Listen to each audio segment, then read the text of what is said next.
How to get rid of your pastor? Well, my name is George, and I'm going to share a story from a retired minister on this very subject. Here's what he had to say. He said, not long ago, a well-meaning group of church members came from a neighboring community. They wanted me to advise them on some convenient, painless, yet successful method of getting rid of their preacher. Here's what I told them. Number one, look him straight in the eye while he's preaching and say a hearty amen once in a while. He'll soon preach himself to death. Number two, pat him on the back on his good points. He'll soon work himself to death. Number three, rededicate your own life to Christ and ask the preacher for a job to do, or tell him you plan to lead some lost soul in the community to Christ. He'll die of heart failure. Number four, if all else fails, get the whole church together to unite in prayer for that minister. He'll soon become so effective that some large church is going to swoop in and take him off your hands. I think you get the point. It's really difficult to be a minister. It's extremely hard. Think of the competition, if I can use that phrase, somewhat tongue-in-cheek, but it is. For any minister to try and compete with other ministers on the internet, it's extremely hard. Here's what I mean. A lot of you who go to a church, you really do want your pastor to be able to preach as effectively as Tony Evans. You want your minister to have the pastor's heart of somebody like a John Piper. You want your same priest or reverend, minister, pastor to be able to have the theological mind or insights like a John Calvin or a John Wesley, and not any one person can do all those things. It's a really hard, it's an oftentimes lonely position to have.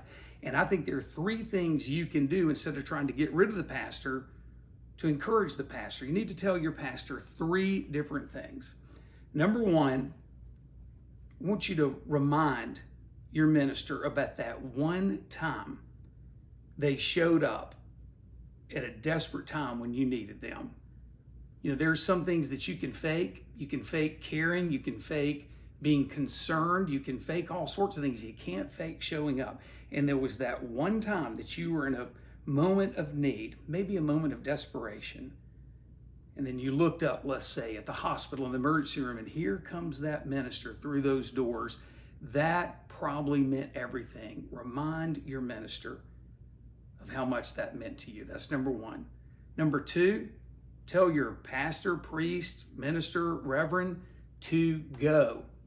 Here's what I mean by go. You know, pastors need time off, and sometimes it's good to say, no, you take time off and nobody's going to call you, mess with you. In fact, why don't you go to dinner? And you can always give $100 handshakes. When I pastored a little church in Oak Hill, Alabama, and Camden, Alabama, when I was in seminary, didn't have two nickels to rub together, John Lauderdale would sometimes shake my hand and I'd look. Man, if it was a $50 bill, I was so fired up. Sometimes it'd be a $100 bill. And he'd say, go take your wife to dinner. You know, you could do that. Tell your pastor to go, because we all say the pastor needs time off. But you know what? When it comes to your emergency and your family and your need, it's usually, no, that pastor needs to come because I need him. You know what? Let him go. Give him $50 or $100 to go to get a nice meal. And by the way, babysit the children if they have young children, and do it at their house, not your house. Either pay for a babysitter at their house and let them go do that. Can I give a quick special nod to assistant pastors, maybe a administrative minister, somebody on staff who's not up at the fore all the time? They need some nice affirmations as well. If you have some tickets to a football game, look, if you have a lake house or a beach house, let them go. And by the way, without you. They need to be away without you. So instead of saying, come with us to the lake house or come with us to the beach house, you know what? Hand them the keys.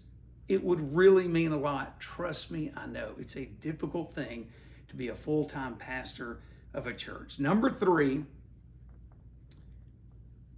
thank the pastor for sticking with you. You know what? Every time I go to a conference, it's a pet peeve of mine. They'll say, such and such is a pastor of a great, big, thriving, growing congregation. And I always want to say, wait a minute. What about the pastor in a small community who's had the church the same size for all these years, but yet passed up other opportunities to go somewhere else because he wanted to shepherd and love on that local congregation? Those are my heroes. So number 3, with your minister, say thank you for sticking around. Thank you for loving on us and being here for all this time. Those 3 things are probably much better for you to do than trying to get rid of your pastor. Trust me, they need it. Jesus said, for those who have ears to hear, let them hear.